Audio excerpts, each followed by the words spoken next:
እናመሰግናለን። ሁላችሁንም ነው በድጋሚ የምናመሰግነው። እንግዲህ ቀደም ሲል ሰፋ ያሉ ሀሳቦች ተነስተዋል። ያው ማህበረ ቅዱሳንም በሚሰራቸው በግቢ ጉባኤ አገልግሎት፣ በገዳማት በትምህርትና ሐዋርያዊ አገልግሎት እንዲሁም በመሰል አገልግሎቶቹ ሰፊ ስራዎቹን ቃኝተዋል። እንዲሁም ደግሞ ደጆች ሳይዘጉ መንፈሳዊ የአገልግሎት ማህበር በተለይም ከተመሰረተበት ከጅማ ሀገረ ስብከት ጀምሮ እስካሁን ያለውን የአገልግሎት ሂደት ማስቃኘት ችሏል። በተመሳሳይ ጽርሐ ጽዮን ዘተዋሕዶ አንድነት የኑሮ ማህበር በተለይም እንግዲህ በአናኗራቸው ብዙዎቻችንን ያስቀናሉ።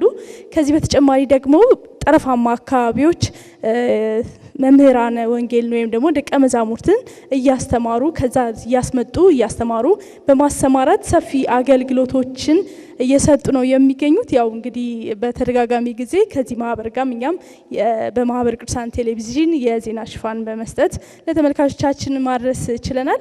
እንግዲህ አሁን ደግሞ ለናንተ ሰፋ ያሉ ሀሳቦችን ያቀረቡት ቀደም ሲል እንግዲህ በነበራቸው አጠቃላይ ውይይት ላይ ያው ተደጋግሞ ካለን ሰዓት አንፃር በተለይ ተግዳሮቶቻቸውን ሲገልጹ አልተስተዋለም። እንግዲህ ተግዳሮቶቻቸውን አንዳንድ ደቂቃ ሰጣቸውና ምን ይመስላል ተግዳሮቶቻቸው የሚለውን ያነሱልናል ማለት ነው። እንግዲህ መምህር ዳንኤል ሰይፈ ሚካኤል ደግሞ እዚህ ጋበዝናቸው ምናልባት ባቀረቡት ጥናታዊ ጽሁፍ ላይ ከናንተ ከቤቱ የሚነሱ ሀሳቦች ካሉ በሚል ነው።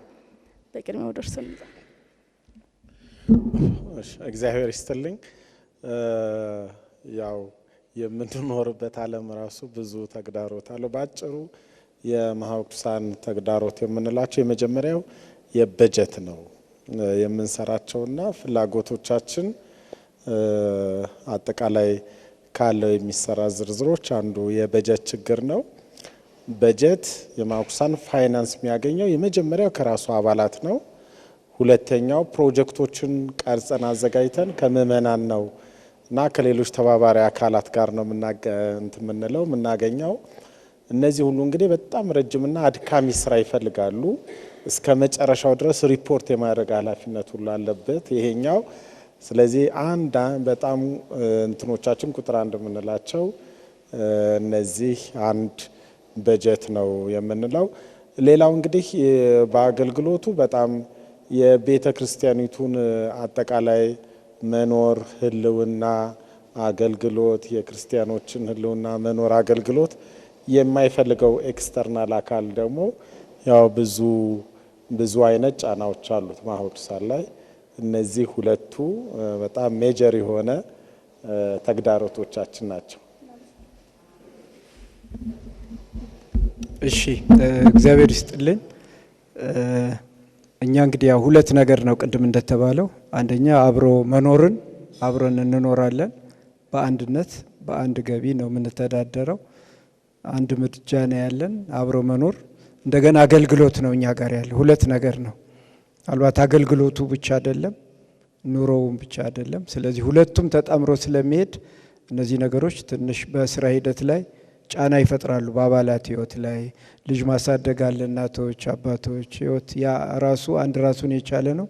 ሁለት አገልግሎቱ በጎን አለ። ይሄ ተግዳሮት አለው በኑሯችንና በዓላማችን ላይ።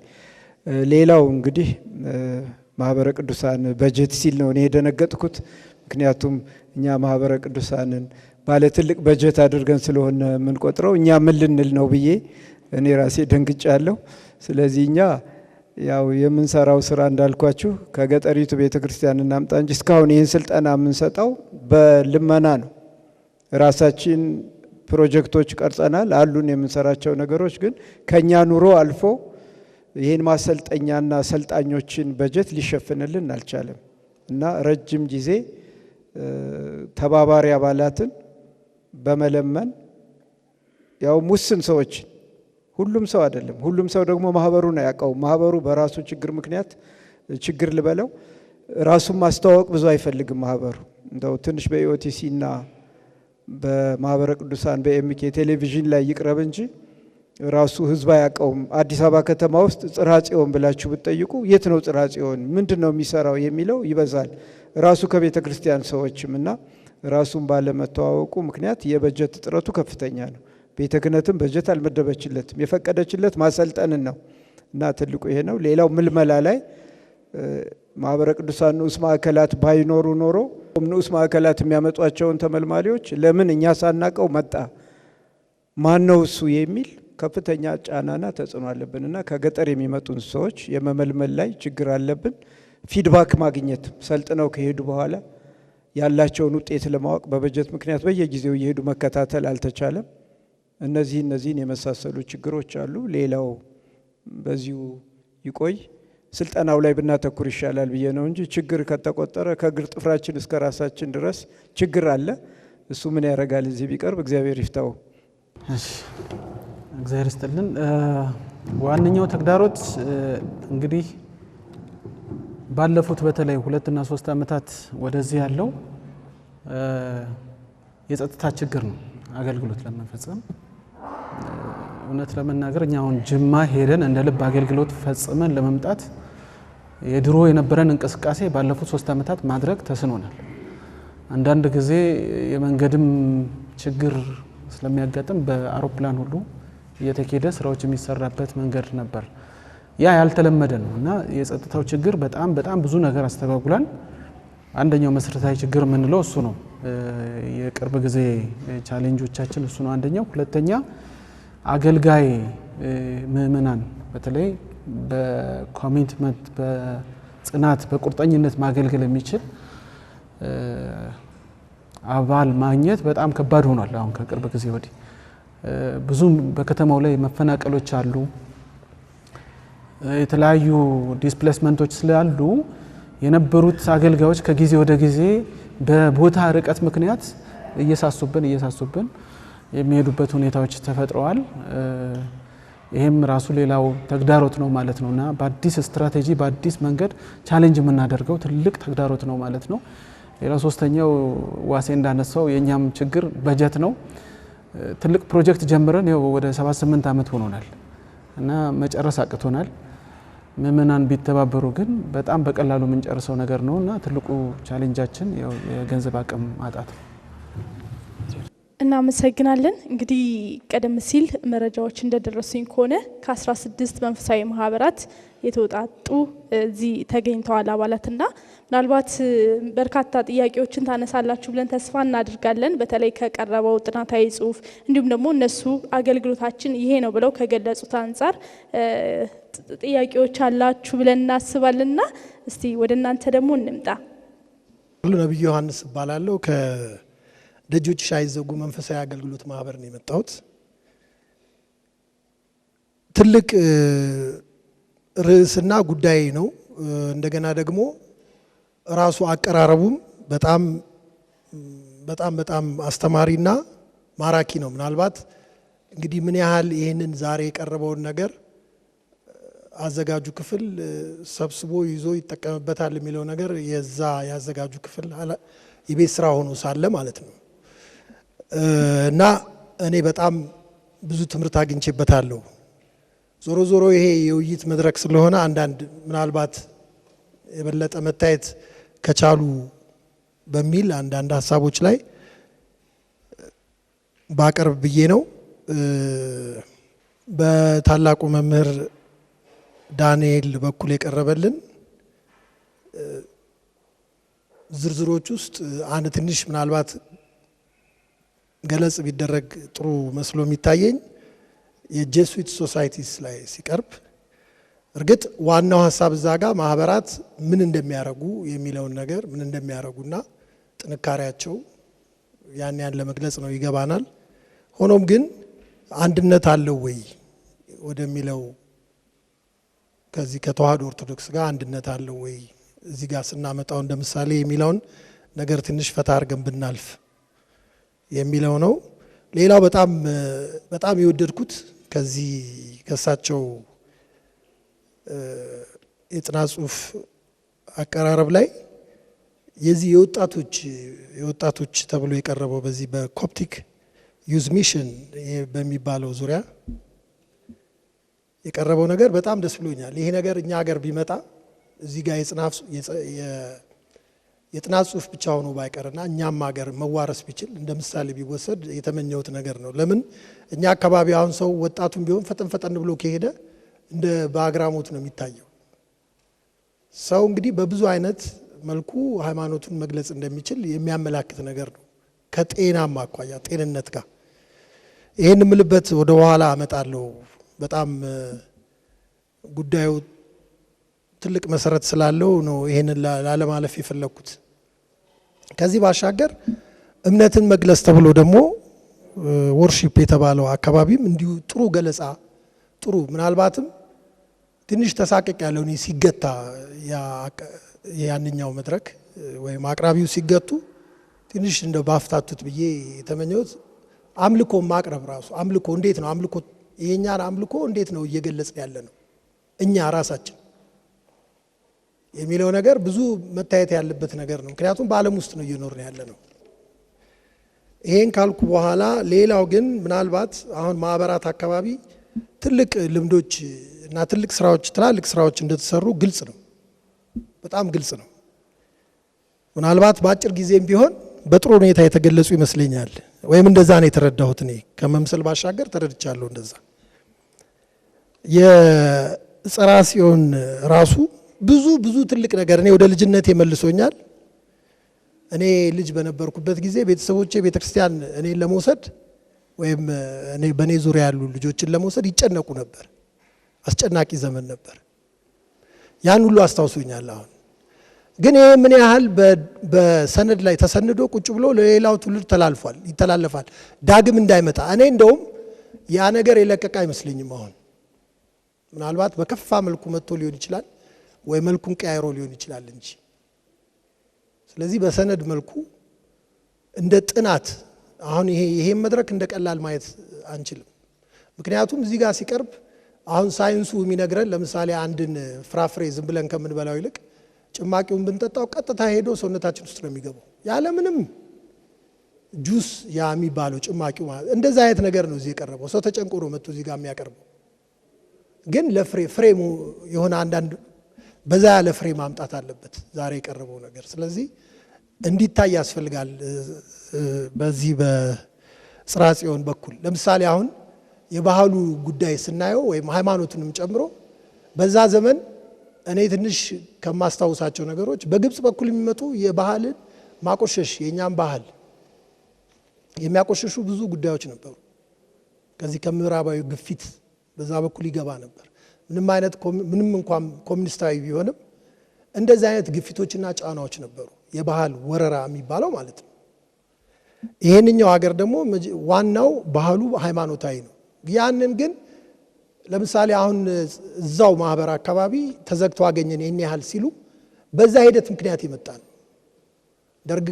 የደርግ ስርዓተ ማህበር ብቻ ሳይሆን መንግስት ብቻ ሳይሆን ቀደም ባለውም ጊዜ የተጀመሩ ነገሮች እንዳሉ አንዳንድ መዛግብት ያስታውሱናል ወይም ያመላክታሉ። ስለዚህ እንደዚህ ሕያው የሆነ ደግሞ ማህበር ሰነዶችን በአግባቡ አውጥቶ ለምእመናን በማካፈል እንደዚህ አይነት ችግሮች ድጋሚ እንዳይመጡ መራቆትን ያስከተሉ ነገሮች ስለሆኑ ማለት ነው እዚህ ላይ ቢሰራ ላለው። ሌላው አሁን ማህበረ ቅዱሳን አካባቢ ጥሩ መሰረትና ጥሩ እንቅስቃሴ አለ። እግዚአብሔር የተመሰገነ ይሁን። ነገር ግን እርግጥ አሁን ማህበረ ቅዱሳን አልኩኝ እንጂ ሌሎችም አቅራቢዎችም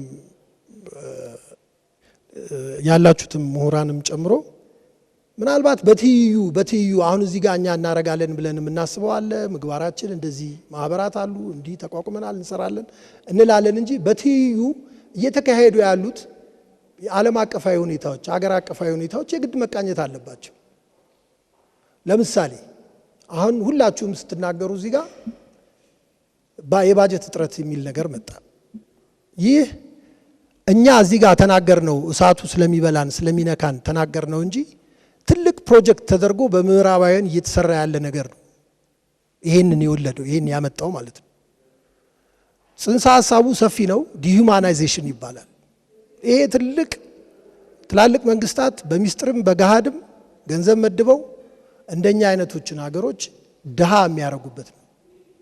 ቅድም አሁን የግብጽን ጉዳይ ሳመጣ ባህል መበረስ ስል ከጉብዝና ወደ ስንፍና በቀላሉ ሰው የሚሰንፍበትን መንገዶች የሚያመላክቱ ሂደቶች ነበሩ። ሰዎች በመስነፍ ወይም በጊዜያዊ ስሜት ስር በመውደቅ ራሳቸውን ዝቅ እንዲያረጉ ከክብራቸው ዝቅ የሚያረጉ ነገሮች እንዲሁም ደግሞ ሃይማኖታቸውንም እስከ መርሳት ድረስ የሚያደርጉ ትላልቅ ፕሮጀክቶች ተነድፎ ይረጫሉ፣ ተሰርተዋል።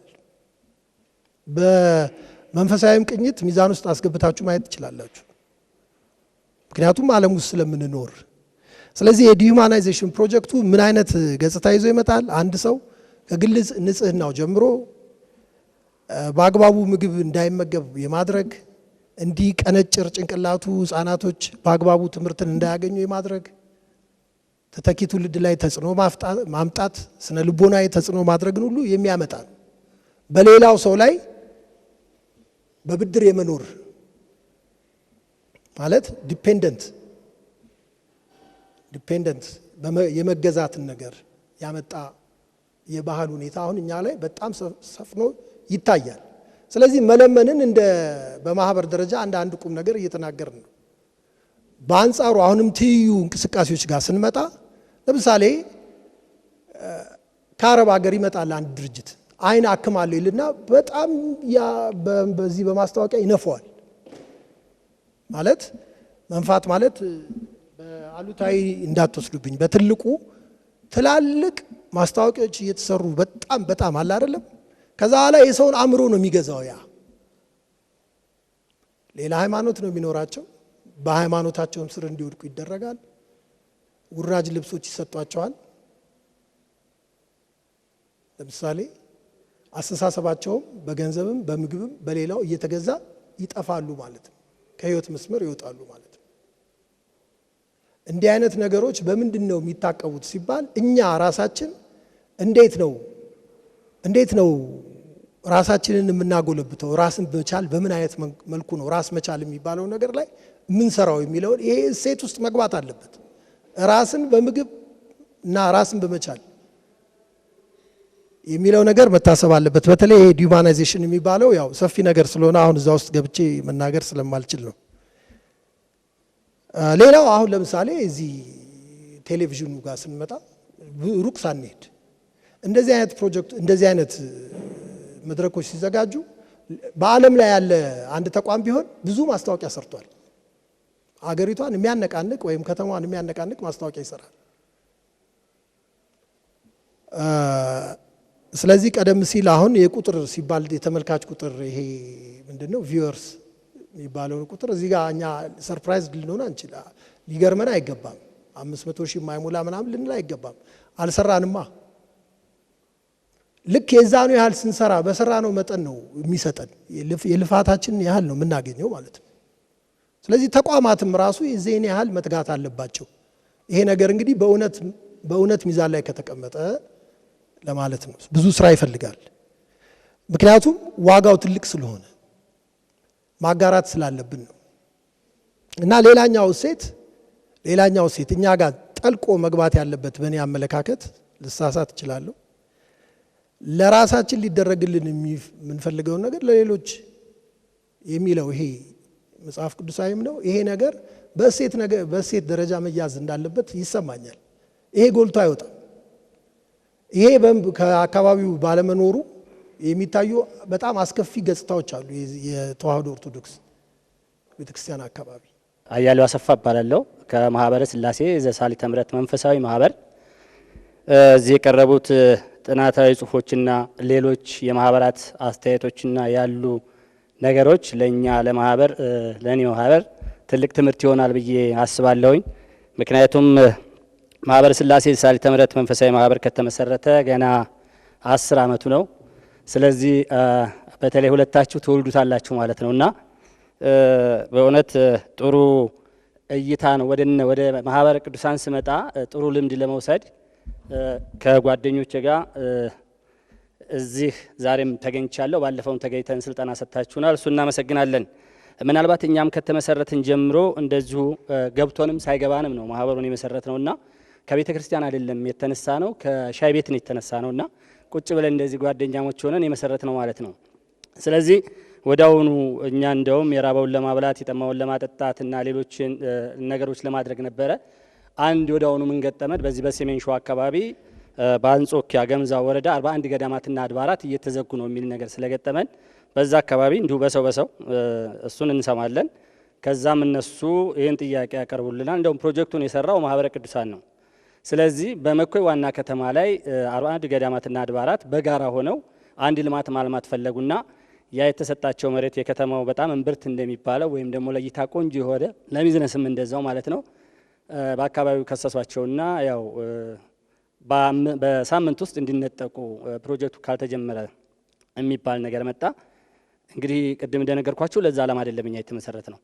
ስለዚህ እኛ ተጠራን። ቦታው ሊነጠቅ ነው። ምንም የላቸውም። 1000 ምናምን ካሬ ነው ፎቁ የሚያርፈው ማለት ነው። ፎቁ 1000 ምናምን ካሬ ላይ ያርፋል። ስለዚህ ያንን ፕሮጀክት እንደተመሰረትን ጀመርን ማለት ነው።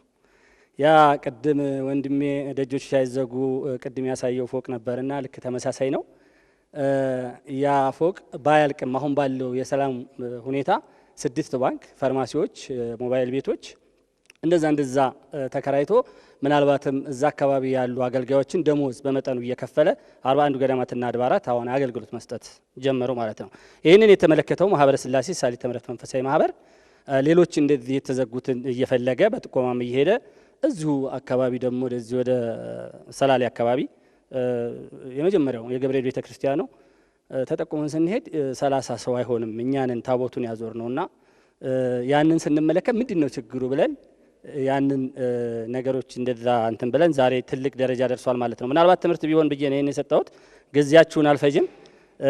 ስለዚህ እናንተ የሰጣችሁት ነገር በተለይ ወንድማችን ዳንኤል መጨረሻው ላይ በአማርኛ የተላለፈው ማህበራቶች ምን መሆን አለባቸው ሲመሰረቱ በተለይ የዲሲፕሊን ጉዳይ ያንን ነገር ብናገኘው ደስ ይለናል። እኛም እንመረበታለን፣ ማህበርተኞቻችንን እናስተምራለን ማለት ነውና ምንድነው ይሄ አሁን ዛሬ የተዘጋጀው እኔ እንደውም በጣም ትልቅ ነገር ነው የቀረበው፣ ግን ሰው አንሶብኛል። ብዙ ማህበራቶች አይታወቁም ወይ ከእናንተ የምታውቋቸው ተጠርተው እንደዚህ አብረው የዚህ ፓናል ውይይት ባለ እንትን ተካፋይ ቢሆኑ ትልቅ ምርታ ያሳያልና እንደጠቀሳችሁ ከመድረክ አንድነት ጥሩ ነው፣ ማስተባበጥ ጥሩ ነው። ተባብረን ያሉትን የቤተ ክርስቲያኖች ችግሮቻችንን እንፈታለን ብዬ አስባለሁ። ጊዜ ላለመውሰድ ግን አመሰግናለሁ። እግዚአብሔር ይስጥልኝ። ሀሳቦች ላይ አጠራጠር አድርጋችሁ ምላሽ ትሰጡናላችሁ። ነገር ግን እኔ 1-2 ጥያቄ ያለኝ በዛው አያይዛችሁ ብትመልሱልኝ። በተለይም ወደ ማህበራት ነው የምመጣውና የእርስ በርስ መናበብና በተለይ ከሌሎች ማህበራት ጋር በጋራ የመስራት ሁኔታ ምን ይመስላል ያለው ነገር የሚለውና እንዲሁም ደግሞ ከጠቅላይ ቤተ ክህነት አስተዳደር ጋር ተናቦ ከመስራት አንጻር የሚለውን በዛው አያይዛችሁ ብትመልሱልኝ። እሺ፣ አመሰግናለሁ። እኔ ጋር የመጡት 3 ጉዳዮች ናቸው። አንደኛው ከኢየሱሳውያን ጋር ያነሱት ሀሳብ ነው። በእንዲህ አይነት የሃይማኖት ድርጅታዊ መዋቅር ስናይ ሃይማኖቱን አገልግሎቱን ጠብቆ የሚያቆየው ሁል ጊዜ መደበኛና ዋና መዋቅር የምንለው ብቻ አይደለም። የሁሉም ባለቤትነት አለውና ምእመናንም፣ ወጣቱም፣ ህፃናቱም፣ አረጋውያኑም፣ ምሁሩም እንደየአቅሙ የሚያደርገው እንቅስቃሴ ነው ለተቋሙ ህልውና ትልቅ እገዛ የሚያደርገው። ለዚያ ለማሳያ ያህል ምን ያህል በጣም ብዙ ዋጋ ብዙ አደጋ በተለይ አሁን የዚህ መርሃ ግብር አንዱ ዓላማ ቤተክርስቲያናችን የምትፈልጋቸው በጣም ብዙ ነገሮች አሉ። እነዚያን በጣም ብዙ ክፍተቶች ለማሙላት የማህበራቱ ድርሻ ምን መሆን አለበት? ማህበራት በተናጠል የሚያደርጉትም አሁን መጨረሻ ላይ ተጠየቀውን በጋራም ተሳስረው የሚያደርጓቸው ነገሮች ለቤተክርስቲያናችን ህልውና፣ ለአገልግሎቷ መስፋፋት፣ ለአንድነቷ፣ ለልዕልናዋ ለዚህ ሁሉ ብዙ አስተዋጽኦ ስላለው ያንን ከማሳየት አንጻር አንዳንድ ጊዜ በሌላው አካባቢ የሚደረጉትን ነገሮች እንደ ትምህርት መውሰዱም ጠቃሚ ስለሚሆን ነው እንጂ በእነሱ ጥቃት ከደረሰባቸው እና በጣም ከፍተኛ የሆነ መከራ ከተቀበሉ የዓለም ክፍሎች ውስጥ አንዷ ኢትዮጵያ ነች በኢየሱሳውያን። ከዚያም በጣም ብዙ በታሪካችን ውስጥ የማይረሱ ብዙ ጠባሳዎች የተተዉት በእነሱ ምክንያት ነው። ዓላማው ግን ምንድነው? እነዚህ ሰዎች ይህን ለማድረግ በምን አይነት መንገድ ተደራጅተው እንዴት ሆነው ነው ይህን ያደረጉት ነው። ይህን ወደ ሌላም እንደ ኦፍ ሪከርድ አንዳንዶቹን ብናየው ቤተክርስቲያን ላይ ጥቃት የሚያደርሱ በሃይማኖት ስም የተደራጁ ተቋማት አብዛኛዎቹ የሚኒስትሪም የዋና አስተዳደር መዋቅር አካል አይደሉም። አሁን የምትሰማቸው አልቃይዳ፣ አይኤስ፣ አልሸባብ ምናምን የሚባሉ የድርጅቶች ናቸው። ግን ድርጅቶች ናቸው። ለማን ይሄን የምታደርጉት? ዋናዎቹ የሃይማኖት አካላቶችን ብትጠይቋቸው አራኛ እናውቃቸው ነው የሚሉት። የሚሰሩት ግን ለተመሳሳይ ዓላማ ነው።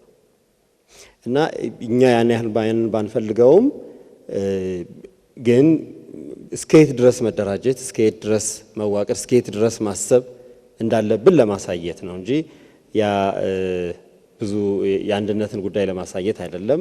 የምንስማማው ቀደም ካሏቸው ከኮፕቲክ የወጣቶች ሚሽን ጋር ከዚያ ጋር የተያያዘ ነው። ያነሳኋቸውም አሁን የኮፕቶችንም የአርሜኒያንም የማላንካራን ኢንዲያን ኦርቶዶክስ ቸርችንም የሲሪያንም የአርሜኒያዎች መሄድዘንም የእነዚህንም ያነሳኋቸው በምክንያት ነው። አንዳንዴ አሁን ማህበረ ቅዱሳን የሚያክል በጣም ትልቅ ማህበር በሚሊዮኖች የሚቆጠሩ ወጣቶችን ያስተማረ በግቢ ጉባኤ በጣም ብዙ መላ ሀገሪቱን ውጭ ሀገር ሁሉ ሳይቀር ብዙ መዋቅሮች ያሉት ትልቅ ማህበር ስፋቱ በዚያ ልክ ሆኖ ግን እንዲህ አይነት ለምሳሌ ከኦሪየንታል ኦርቶዶክስ አብያተ ክርስቲያናት እንዲህ አይነት የወጣት ማህበራት ጋር ግንኙነት አለማድረግ የሚሰሯቸውን ስራዎች ከፍ ባለ በጣም አሁን ካለው ከፍታም በላይ መስራት እንደሚቻል ለማሳየት ነው። ማለት ይሄ ነው የከፍታችን ደረጃ መጠኑ እዚህ ደረጃ ብቻ ነው አንልም። ከዚህ በላይ ማድረግ አለብን። የምንደሰትበትን የምንኮራበትን ያህል ከዚያም በላይ ሊያኮራ የሚችል ስራ መስራት ይቻላል። አሁን በቃ የመጨረሻው የአገልግሎት ጣራችን እስከዚህ ድረስ ነው የምንለው አይደለም። ብዙ ከዚያ በላይ የሚጠበቅብን በጣም ብዙ ነገር አለ። በጣም ብዙ እና ያን ቁጭ ብሎ ለመመካከር ድርሻ ለመካፈል አንዱን ለማገዝ መተጋገዝ መረጃ መለዋወጥ በጣም ብዙ ነገሮች መስራት እንደሚጠበቅብን ለመጠቆም ያህል ብቻ ነው። ጥናቱ ይሄኛው መጨረሻ ላይ የሰማችሁት የአማርኛው ጥናት ታትሟል ሐመር ላይ። ሐመር የባለፉት 3 እና 4 ተከታታይ እትሞች ላይ ታትሟል። የዛሬው ደግሞ ምናልባት በሌላ ህትመቶች ላይ ሊካተት ይችላል። ባክግራውንዶቹ ማለት ነው። የአማርኛዎቹ የሰማችኋቸው ግን ታትመዋል። እሺ እግዚአብሔር ይስጥልን። እንግዲህ በእኛ በኩልም ምናልባት ይሄ አስተማሪ የሆነ የማህበሩ እንቅስቃሴ ለትውልዱ እንዲተላለፍ በጽሁፍ የተቀመጠ መረጃ አለ ወይ? ለምን እንዲተላለፍ አይደረግም በአስተማሪነቱ የሚል ነው። ይሄ እውነት ነው። አልፎ አልፎ ቀደም ሲል ያው መለከትን ስናዘጋጅ አንዳንድ ርዕስ እየተሰጠ የተወሰኑ ነገሮችን ለመግለጽ ይሞከር ነበር። አሁን ግን ያው ስርጭቱም ያው አንባቢ ብዙ ስለሌለና ብዙ ጊዜ እዚህ ሶሻል ሚዲያ ላይ ያተኮረ ስለሆነ ብዙ የለም። እንደ ማህበሩ ግን ተዘጋጅተው ተቀምጠዋል። በየጊዜውም ያሉት እየተጻፉ እየተቀመጡ ነው። ነገር ግን እንግዲህ ይሄንን አሳትሞ ለሌሎች አስተማሪ በሚሆንበት መንገድ የማውጣቱ ነገር ገና አልተሰራም። ነገር ግን አሉ። መቼ ይወጣሉ? እንግዲህ እግዚአብሔር በፈቀደ ጊዜ እንዳልኳቸው አንዱ ችግር እንዲህ አይነት ነገሮች ላይ እንድናተኩር ሳይሆን አሁን ያደረገን ወቅታዊ የሆነው የቤተ ክርስቲያንን ችግር ለመፍታት በተለይ ስብከተ ወንጌል ላይ ቤተ ክርስቲያን እንዳትዘጋ የሚያደርገው የማሰልጠን ላይ ነው አሁን ተረባርበንና ትኩረት ሰጥተን ይሄን ያለ ነው እንጂ አስተማሪ ነው ብለን የዋዳ ኋላ ያለውን ታሪክ መጻፍ ላይ አይደለም ቅድሚያ የሰጠ ነው። እንደተባለው ግን ጠቃሚ ስለሆነ ወደፊት እንደዛ እናደርጋለን ብለን እናስባለን። የተዘጋጁ አሉ። ጊዜ እንዲሰጠን አቅም እንዲሰጠን ያው የእናንተም ጸሎት እንዲያግዘን እንፈልጋለን። ባህላዊ ወረራው እንደተባለው ልክ ነው አለ። እኛ ጋር ትንሽ ማሳያ የሚሆኑ ነገሮች በተግባር የሚታዩ አሉ አልፎ አልፎ። ለምሳሌ በማህበራችን አሁን ሀዘናችን በሀዘን ጊዜ እኛ ማህበር እናት ብትሞት አባት ብትሞት ባል ቢሞትባት ሴት ጥቁር ልብስ ተለብሶ ወይም ሌላ ባህላውና ህዝቡ እንደሚያደርገው አናደርግም። እኛ ጋር ነጭ ልብስ ተለብሶ ነው የሚወጣው። መዝሙር እየዘመርን ነው የምንወጣው እንጂ ለቅሶ እየተለቀሰ ደረት እየተመታ ወይም ጸጉራችንን ተላጭተን አንወጣም። ይሄ በማህበራችን ህግም የተቀመጠ ነው በአሁኑ ሰዓት። ስለዚህ እንደው በአካባቢያችን አጋጥሟችሁ የሚያውቅ ሰዎች ካላችሁ ከማህበራችን አንድ አካል ቢሞት ምንም አይነት ቅድም ያልኳቸው ባህሉ እያደረገው ያለው ተጽዕኖ እኛ ላይ አሁን አይሰራም በአስተማሪነቱና ብዙ ሰዎች ተምረው ይሄዳሉ። አሁን ነጭ ልብስ ተለብሶ እናቷ ሞቶባት አንዲት ልጅ ነጭ ልብስ ለብሳ ስትወጣ ለብዙ ሰው ይደንቀዋል። የተለመደው ጥቁር ለብሶ መሄድ ነው። ምክንያቱም እኛ ተስፋ ትንሣኤ ያለን ክርስቲያኖች ነን፣ በዚህ አይነት አይደለም የምንገልጸው በሚል ነው። ሌላ የልጆቻችንን ልደት ስናከብር ወንድ ልጆቻችን በጌታችን ልደት፣ የሴት ልጆቻችንን ልደት በእመቤታችን ልደት አብረን ነው የምናከብርላቸው። አንድ ላይ በጋራ ነው የሚከበረው። የሙታን ዓመታት መታሰቢያ የእመቤታችን ዕረፍት ጥር 21 ቀን በአንድ ላይ የቤተሰቡ ይከበራል። አንድ ላይ ነው የነፍስ ዓመት ሙት ዓመት የምናስፈታው መታሰቢያ የምናደርገውና እንዲህ አይነት በተግባር የምንገልጻቸው አሉ። ያው ብዙ ባለመታወቅ ይፋ አልወጡም። እነዚህ ቢወጡ ህብረተሰቡ ከክርስትና ውጭ አንዳንድ የሚያደርጋቸው ነገሮች ማስተማሪ ሊሆኑ ይችላሉ ብለን እናስባለን። እንግዲህ ህብረቱ መቀጠል አለበት። አሁን አንተባበርም ከማህበራት ጋር አንልም። ሲቸግረን እንተባበራለን። አስበን አንድ ሆነን ብንሰራ ከፍተኛ ለውጥ እናመጣለን ብለን ባንሰራ እንኳን ሲቸግረን ከተወሰኑ ማህበራት ጋር እንተባበራለን። ነገር ግን መሆን ያለበት ሲቸግረን ሳይሆን በተለይ ቀደም ሲል እኛ በተነሳንበት የኛ ማህበር በተመሰረተበት ጊዜ ያው አይኑን አፍጥጦ የመጣ ጠላት ነበር የነበረው። ቀንደኛ ጠላት ቤተክርስቲያን አፈርሳለሁ፣ ሃይማኖትን አስክዳለሁ የሚል ነበር የነበረው። ስለዚህ ከኛም መስራች ወንድሞችና እህቶች የተሰጠው መልስ ብትገለንም ትገለናለህ እንጂ ሃይማኖታችንን አንክድም፣ ቤተክርስቲያናችንን እናፈርስም የሚል መልስ ነው የተሰጠው። ያው ለቀንደኛው ሰልጣኝ ትክክለኛ መልስ ነው የተሰጠው። እስከ ሞት ድረስ መስዋዕትነት ለመክፈል በተወሰኑ ጊዜያት ግን በተለይ በዘመናችን ያለው ጠላት እንዲህ አፍጥጦ የመጣ አይደለም። ውስጥ ለውስጥ ቀስ እያለ ያዳከመ ሊያጠፋን ሊበታትነን የሚችል አይነት ለዘብተኛ ጠላት ነው አሁን እየተነሳብን ያለው። ቀስ ብለን ሳናቀው እያሽመደመደ ውስጣችንን በታትኖ ለማስቀረት ለማጥፋት እግዚአብሔር ባይፈቅድለትም እንደ ሰው ግን እንዲህ አይነት ጠላት ነው ያለንና በአሁኑ ሰዓት እኛም ጥበበኞች ሆነን እንደ እባብ ልባሞች እንደ እርግብ የዋሆች ሆነን ጠላቶቻችንን ለመቋቋም በህብረት መስራት አለብን። ብዙ ማህበራት አሉ፣ ግን አንድነት የለንም።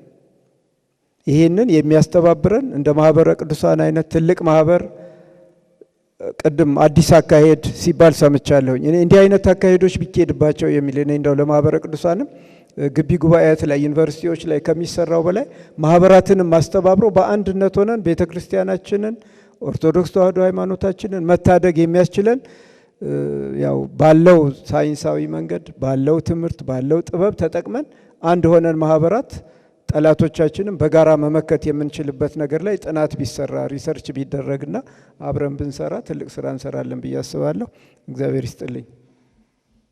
ብዙ ጊዜ ስንመኝ የነበረው ነገር እሱ ነው።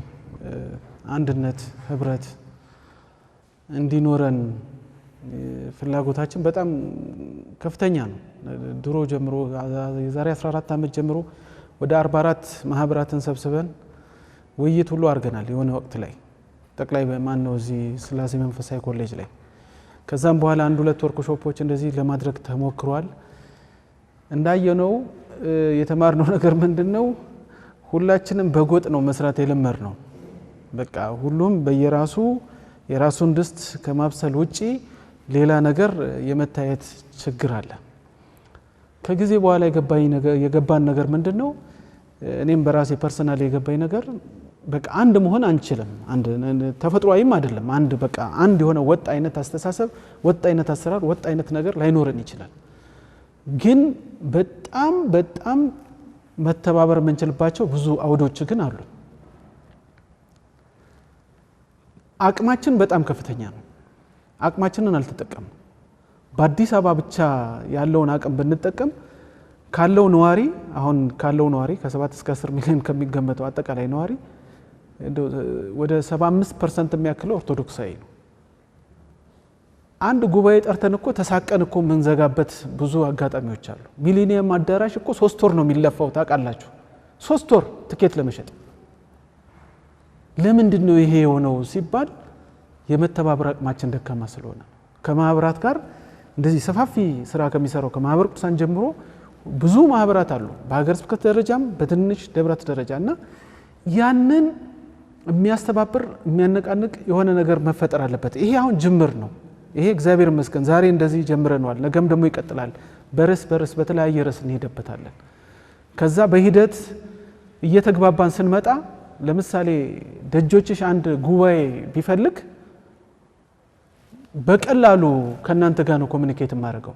እንዲህ አይነት ትኬት አለኝ፣ በዚህ ቀን ነው የኔ ጋር ትደርሳላችሁ፣ የሚቀጥለው ደግሞ እናንተ ጋር እንዲህ እያለን በአመት እንኳን 10 ጉባኤዎችን ታርጌት ብናደርግ 10 ሀገረ ስብከት ሊያቋቋም የሚችል ትልቅ አቅም ፈጠረን እንደማለት ነው። በተለያየ አጀንዳዎቻችን እኛ በተጣርንበት በተሰማራንበት ነገር አቅም ሊሆን የሚችል ትልቅ ነገር መፍጠር እንችላለን፣ በሀገርም ከሀገርም ውጭ። አሁን ምንድነው እንትናችን ተበትኗል፣ ሲነርጂያችን ብትን ያለ ነው። ተሰብስቦ ትልቅ አቅም አይደለም እየፈጠርን ያለ ነው፣ የባከነ ኃይል ነው እየተበተነ ያለው። በየቦታው አዳራሽ እንከራያለን፣ በየቦታው ገንዘብ እናወጣለን፣ በየቦታው የሰው ኃይላችን ተበታትኖ ነው ያለው። ሰብሰብ ቢል ግን በጣም ከፍተኛ የሆነ አቅም ይፈጥራል። ለቤተ ክርስቲያናችንም ጉልህ ድርሻ ያለው ትልቅ ጠቀሜታ ያለው ስራ መስራት ይቻላል እና ይህ ሂደት ነው የሚፈጥረው ብዬ ነው ማምነው። ማኅበረ ቅዱሳን አሁን ራሱን ገምግሞ አጥርቶ እንደ ንስር አድሶ ትልቅ ስትራቴጂ ነድፏል። ከዚህ ከነደፋቸው ስትራቴጂዎች አንደኛው እሴቱ ላይ እንዳየሁት ከሌሎች ጋር አብሮ የመስራት ነው እና በዛ መልኩ አብረን ትልልቅ ስራዎች የምንሰራበት አውድና መድረክ መመቻቸት አለበት፣ መሰራት አለበት ብለን እናምናለን። እኛም ለዛ ዝግጁ ነን ከአብረን ለመስራት። ሁለተኛ ከቤተ ክህነት ጋር ባለው ስራ እንግዲህ ዘንድሮ ፈቃዳቸው ሆኖ ፍቃድ ተሰጥቶናል። እግዚአብሔር ይመስገን ትልቅ ነገር ነው ያየ ነው። ምክንያቱም ትንሽ ቢሮክራሲው ፈርተነው ነበር፣ ግን በሀገርም ውጪ መንቀሳቀስ የምችሉበት ፈቃድ ሰጥተውናል። ተጠያቂነት ያለበት ገንዘብ ሰብስበን ሪፖርት የምናደርግበት ኦዲት የምንደረግበትን ልክ ጅማ ሀገረ ስብከት የለመድነው ነገር ነው አክቹአሊ እሱን ሰጥተውናል። በቀጣይ ደግሞ ሌሎች ነገሮች ላይ ተባብረን የምንሰራበትን ብዙ የምንታገዝበት ነገር አለ። የምንጠይቃቸው ብዙ ጥያቄዎች አሉ፣ ግን እዛ ላይ ያለን ትብብር ደካማ ነው። ጠንካራ የሚባል አይደለም። በጣም ማሻሻልና መስራት አለብን። ባገኘው ነው ፈቃድና በአጭር ጊዜ በተሰጠው አገልግሎት ግን ደስተኞች ነን። የተሰጡ የዚህ ዓለም አቀፍ ፈተናዎችን መሰረት ያደረጉ ጉዳዮች አንዱ ስራ ይፈልጋሉ ነው የሚለው። የማኅበረ 9ኛው ዓላማው አጠቃላይ ዓለም አቀፍ የሆኑ ጉዳዮችን የሚዳሰስ ዓላማ ነው ያለን። እዛ ላይ እግዚአብሔር ቢፈቅድ ሰፊ ስራ እንሰራለን ብለን እናስባለን። እሱን ለመጥቀስ ነው። ሌላው የዚህ የእርስ በርስ መናበቡ መደጋገፉ ጉዳዮች ምን ይመስላሉ? እንደየጊዜው እንደየሁኔታው ይለያያሉ። እኔ እስከማቃቸው እስከመረዳቸው ድረስ በተለይ የሆነ የቤተ ክርስቲያን መከራና ችግር ሲገጥም ማንም ወደ ኋላ የለም።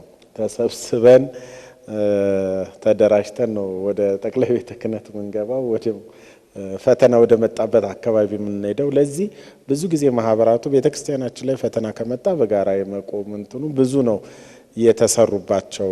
ይሄንን በጣም አስታውሳለሁ። ከዛ ቀጥሎ ደግሞ ጴጥሮሳውያን እንደዚህ በጣም ብዙ ፕላትፎርም የጋራ ፕላትፎርሙን ደግሞ ቤተክርስቲያን ላይ ብዙ አገልግሎት እንዲፈጸም አድርጓል። ያው በተለያየ ጊዜ የሚመጡ የቤተ ክርስቲያን ችግሮች ደግሞ የበለጠ እንትን ያደርጉናል፣ ያሰባስቡናል። በዛ መንገድ እንሰራለን። በዚህ ማንም ሰው ሲጠራ እምቢ የሚል የለም። ተሰብስበው የሆነ የጠቅላይ ቤተ ክህነቱንም ሌሎችንም አገልግሎቶች ያግዛል። በብዙ ጊዜ የሚቸግረን ያው ቋሚና ዘላቂ የሆነ ስትራቴጂ የለንም። በጋራ ምን አድርገን ምን እንሰራለን የሚለው እሱ ነው ቻሌንጃችን ብዬ ነው ማስበው እንጂ በተለይ በጀመርናቸው በሰራናቸው አንዳንድ ስራዎች እጅግ የሚገርሙ ያልቻለው ማኅበረ ቅዱሳን ሌሎች ማህበራት የሚችሉት ብዙ ስራዎች አሉ። በጣም ብዙ ስራዎች አሉ። አብዛኛውን ጊዜ እንግዲህ ከውጭም ከሀገር ውስጥም ያሉ ማህበራት ገንዘባቸውን፣ ሀሳባቸውና ፕሮጀክታቸውን ይሰጡናል። እኛ ደግሞ በማዕከላት በዋናው ማዕከል አብረን እንተገብራለን። ብዙዎች እንደዚህ አይነት ግንኙነቶች አሉን ያመጣሉ። ወይም ደግሞ እኛ ፕሮጀክት ቀርጸን እንሰጣለን። ማህበራቱ የገንዘብ ድጋፍ የቁጥጥርና የሪፖርት ስራዎችን ይቀበላሉ። አብረንም በዛ ስንሰራ ቆይተናል። ከቅርብ ጊዜ ወዲህ አብሮ መስራት አብሮ መተባበር ምን ያክል ውጤታማ እንደሚሆን ያየነው አንዱ ጥቂት አንድ ሙከራ ያደረግነው የሶስት ዓመት ልምዳችን ነው። በተለይ ሰንበት ትምህርት ቤቶች የቤተ ክርስቲያኒቷ መዋቅር አካል ናቸው። እንደምታውቁት ትልቅ የወጣት ስብስብና በደንብ የተደራጁ ናቸው። ነገር ግን ከዚህ አካባቢ ካለው ከራሳቸው አጥቢያ አገልግሎት አንድ ደረጃ ጠጋ ብለው ወደ ሌሎች ሀገረ ስብከቶች እንሂድ ብለው ሲያገለግሉ በዚህ በማኩሳን ስብከተ ወንጌልና ትምህርት ሐዋርያዊ አገልግሎት ላይ ከህዝብ ግንኙነቱ ጋር በአግባቡ በመሆን አሁን ከየሀገረ ስብከቱ እያመጡ ለአንድ ወር ለሁለት ወር ስልጠና ይሰጣሉ ሰንበት ትምህርት ቤቶች። ይሄ በአንድ ስልጠና ከ500 ከ700 ሺህ ብር በላይ እናወጣለን። ዘንድሮ ወደ 10 ሰንበት ትምህርት ቤቶች ዝግጁ ናቸው። አስቡት፣ እዚህ ያለው አዲስ አበባ ሰንበት ትምህርት ቤት ወደ 280 እና ከዛ በላይ ነው። ሀገረ ስብከቶቻችን 55 በላይ አይደሉም። እነዚህ አካላት እዚህ ያለው አካል ከእያንዳንዱ ሀገረ ስብከት አምጥቶ በየአመቱ አንዳንድ ጊዜ እንኳን ስልጠናዎችን ቢያደርግ የስብከተ ወንጌል አገልግሎት ምን ያክል መድኃኒት እንዳገኘ አገልጋዮቻችን ምን ያክል እንትን እንዳደረጉ ይሄ በጣም ትልቅ እንትን ነበር ያየነውና እንደተባለው የበለጠ ስትራቴጂክ በሆነ መንገድና የጋራ ጉዳዮቻችንን ይዘን በጋራ ብንሰራ ብዙ ጥቅም ይኖረዋል የሚል እምነት ነው ያለኝ። ከሌሎች ማህበራት ቢያንስ በጋራ በመቆም ከደጆችሽም ጋር ከስራ ጽዮንም ጋር የሰራናቸው ስራዎች ለኛ ትልቅ ሀብት ናቸው። እንደ ማህበረሰብ ትልቅ ሀብት ናቸው። በቃ ያ የጋራ ዓላማ ያለን ሰዎች ነን። ምእመናኑንም ደግሞ በዚህ ነው ማሰለፍ የሚያስፈልገው የሚል እምነት አለ። በዚህ ነው የተለያየ ስም የተለያየ አገልግሎት ጠባይ ያለን ግን አብረን በአንዲት ቤተክርስቲያን በአንድ ፓትርያርክ የምንኖር በአንዲት ቤተክርስቲያን የምንኖር ነንና ይሄ በጣም ያስፈልጋሉ። ሙከራዎች አሉ ግን የበለጠ መጠንከር አለባቸው ብዬ ነው ማስበው። ከዛ ውጪ ከጠቅላይ ቤተ ክህነት ጋር ያው ሲጀመር ጀምሮ በዚህ 84 ዓመተ ምህረት ቅዱስ ሲኖዶስ ሕጉን ከሰጠው ጀምሮ አንዱ ያደረገው እያንዳንዱ አገልግሎት ከእያንዳንዱ የቤተ ክርስቲያን አካላት ጋር ያለውን ግንኙነት ነው መተዳደሪያ ደንባችን ላይ የተቀመጠው። በዛ መሰረት ዋናው ማዕከል የምንለው አዲስ አበባ ያለው ከጠቅላይ ቤተ ክህነት በደንብ ግንኙነት ያደርጋል። ማዕከላት ከሀገረ ስብከት፣ ወረዳ ማዕከላት ከወረዳ ቤተ ክህነት ግንኙነት ያደርጋሉ። በዚህም ግልጽ በሆነ በተቀመጠልን ሕግ መሰረት አመታዊ እቅድ እናቀርባለን፣ አመታዊ ሪፖርት እናቀርባለን። በዛ በአግባቡ ይገመገምልናል። ኤጌን አንዳንድ ጊዜ ደግሞ የዚህ የሂሳብ አሰራራችንን በተመለከተ ደግሞ አሁን ባለፉት 10 ዓመታት ደግሞ ቅድም አቶ ፍታወቅም እንዳለው ሙሉ በሙሉ የጠቅላይ ቤተ ክህነት ይገኛል። የማህበራችንን ሂሳብ በሙሉ ኦዲት ያደርጋል። የኦዲት ሰርቲፊኬሽን በየአመቱ እየሰጠን ይሄዳል። በዛ አይነት ግንኙነቶቻችን አሉ። ያው አብዛኛው ደግሞ የምንታዘዘውን ስራ እና በኮሚቴም በሌሎችም እንትኖች ስናደርግ አብረን እንሰራለን። መሆንም ያለበት ወደፊት ይሄ ነው ብዬ ነው ማስበው። አጠቃላይ እንግዲህ ለትብብር አሁን ማውቅሳን አንድ ማስተባበሪያ ነው ያቋቋመው የህዝብና የትብብር አገልግሎት ያ ይመራዋል ሙሉ በሙሉ የነዚህን የትብብር አገልግሎቶቻችንና በየማህበራቱም እንደዚህ አይነት ክፍሎች እንደዚህ አይነት መምሪያዎች እንደዚህ አይነት ማስተባበሪያዎች ያስፈልጉታል። በቃ ሁሉ ላይ ያደርግ ይችላል ግን አንድ አካል ቁጭ ብሎ አስቦ ከማን ጋር ምን ሰርቼ ምን ልተባበር ምን ላደርግ የሚለውን ማሰብ ያስፈልጋል ለማለት ነው። እግዚአብሔር ይስጥልኝ። እናመሰግናለን። እንግዲህ ሰፋ ያሉ ውይይቶችን ነው ያደረግነው። ለዚህ ጉባኤ ጥናታዊ ጽሑፍ ያቀረቡልን መምህር ዳንኤል ሰይፈ ሚካኤል ጽርሐ ጽዮን ዘተዋሕዶ አንድነት የኑሮ ማህበር ሰብሳቢ፣ አቶ ሙሉጌታ ምትኩ እንዲሁም የማህበረ ቅዱሳን ዋና ስራ አስፈጻሚ መምህር ዋሲውን በላይና ደጆች ሳይዘጉ መንፈሳዊ አገልግሎት ማህበር አቶ ፍታወቅ ይትባረክ የማህበሩ ምክትል ሰብሳቢ ለነበረን ቆይታ ሁሉ ከልብ እናመሰግናለን። እንዲሁም ደግሞ እናንተ ጥሪያችንን አክብራችሁ እዚህ ስለተገኛችሁ ከልብ እናመሰግናለን።